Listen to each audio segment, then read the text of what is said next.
So we're going to move on to Group F, guys. Let's move on to Group F, where we had Gabon versus Libya, Angola versus Egypt. So let's just scroll back up and go to Group F. And these are the games from Group F right there. So let's first start with the game between Gabon and Libya.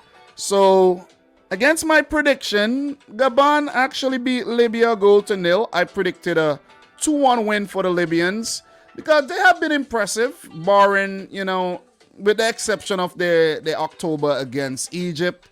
Prior to that, they did fairly well against Gabon and against Angola, but didn't do well against Egypt, and they came into the game against Gabon, needed something out of the game, and they lost. So Libya have now been eliminated. They are eliminated, and Libya, if you check the history, they almost qualified back in 1986. They were one game away from qualifying, but wasn't able to pull it off. Back then, Libya was under Muammar Gaddafi, and he's now, been killed. Let's keep it real. And Libya is a different country, but it still looks like they got it going on in terms of their football. Not a bad showing, I have to say. Not a bad showing. They could still finish second in the group, but it still won't be enough to make it to the next round, as Egypt have qualified for the final round. Even though Gabon picked up the 1-0 win, still wasn't enough.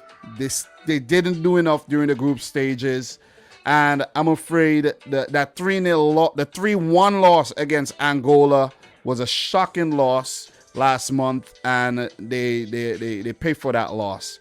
They did bounce back to beat Angola 2-0, but the loss against the first opening game loss against Libya and the loss against Angola, responsible for their downfall. But Aubameyang scored in the 54th minute. I actually thought he was going to miss. He's been horrible at penalties lately for Arsenal, but he did dispatch the goal. Libya did score a goal, but it came after the referee had blew his whistle. But if there was VAR, that goal would have stood. So the Libyans were pissed, though. They were really, really pissed. A lot of controversial things have been happening in these African games, but it is what it is, man. Next time around, for sure, they have to use VAR. No exceptions whatsoever. So hard luck to Gabon, hard luck to Libya. They both miss out on the 2022 World Cup. But the country who's still alive in terms of their World Cup hopes are Egypt, where they pick up a 2-2 draw against Angola. It was a scary, scary, scary, scary match for Egypt and their fans, Carlos Queiroz, Mo Salah, El Neni, and co. But a draw was good enough to get them over this penultimate hurdle, where there's another hurdle in the next round. So in this game, Helder Costa scored in the 26th minute. I was actually watching this match too and discussing it with my boys over on the Discord server. And link in the description box, by the way, if you're interested in the conversations we have over on Discord. And then Mbala and Zola put away a penalty in the 36th minute. So Egypt were 2-0 down in 36 minutes. And I was saying to myself, this could be disastrous, because with Gabon winning, Egypt could go on to lose this game 4-0.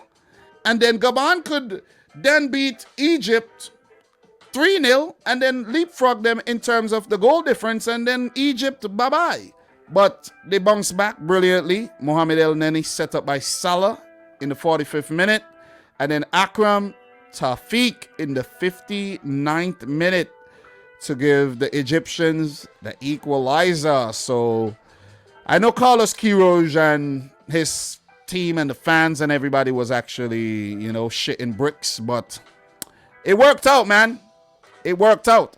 And Akram Tafiq was actually responsible for giving away the second penalty, so he made, the penalty for the second goal, so he did make amends. Egypt through to the next round, but it's not gonna be very, very, very easy, and I don't want to actually remind the Egyptian fans what happened in 2014. I don't want to do that. I really don't want to do that.